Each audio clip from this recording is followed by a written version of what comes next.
So yan guys, imimix na natin ang ating carrots. Ayan, ito guys ay ukoy na carrots recipe. Ayan, napakasarap to guys. Gawin nyo to, gusto ng mga bata ito. So ayan guys, mag-a-add din tayo guys ng onion. Ayan, para masarap. And ayan, maglalagay tayo guys ng black pepper powder. Ayan. Next, maglalagay tayo guys ng konting chili para masarap. Ayan, and pampalinamnam natin, bechin. Ayan, kahit konti lang. Ayan. Ayan guys. So next guys ay mag-a-add tayo guys ng dalawang itlog. Ayan, nandyan. So ayan, ayan na yung ating dalawang itlog. Napakasarap ito guys. Diba yung iba, ano lang ang ginagawa nila, yung puso ng saging, ganyan. Ito, carrots guys, napakasarap. Gawin nyo to. Ayan, and next guys, lagay ko na yung dalawang itlog. Mag-a-add din tayo guys ng salt. Ayan, ayon sa inyong panglasa. Ayan, and ayan na yung ating ilalagay, konting flour.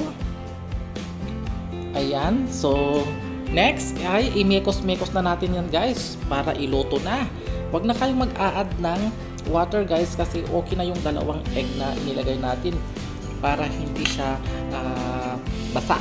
Ayan, kung tawagin. Ayan, so ayan, magpriprito na tayo dyan guys. Nagpapainit ako dyan ng hot oil. Ayan, so nagtinesting ko sa aking kamay kung mainit na, okay na. So dyan, nagluto na ako, naglagay na ako. Ayan, mekos-mekos na natin mamaya yan. Ayan, ang sarap. Lulutuin na natin. Ayan, kaya ano pa ang ginagawa ninyo mga mommies, mga daddies? Magkudkod ka na o mag-grate ka na ng carrots para sa inyong mga kiddos. Pwede rin itong pampulutan, pwede rin itong pampamerienda, pwede rin itong ulam. Ayan, napakasarap guys. Ayan, so ayan, nailagay ko na. Ayan, testingin natin kung luto na. Baliktad natin. Ayan, ayan, okay na. Okay na yung sa ilalim. Ibabaliktad na natin lahat. Ayan, so para matikman na natin mamaya. Ang sarap nito. Ayan, hintayin lang natin, tignan natin kung luto na. Ayan, luto na siya guys. Then i-taste natin guys kung okay sa atin. Ayan, tanggalin na natin dyan sa pinaglulutuan nating kawali para matikman na mamaya. Ayan, so titikman na natin guys. Ayan na siya, nag-plating na ako, naluto ko na lahat.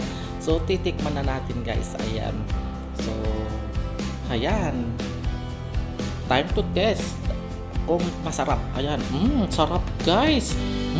Yummy, sarap-sarap. Ayan, kaya magluto na kayo guys itong recipe na to. Kung gusto nyong gayahin, panoorin nyo na lang ng full video itong ating video for today. So thank you for watching. Salamat sa mga nag-subscribe sa akin din, sa lahat ng mga subscriber ko. God bless. Yeah!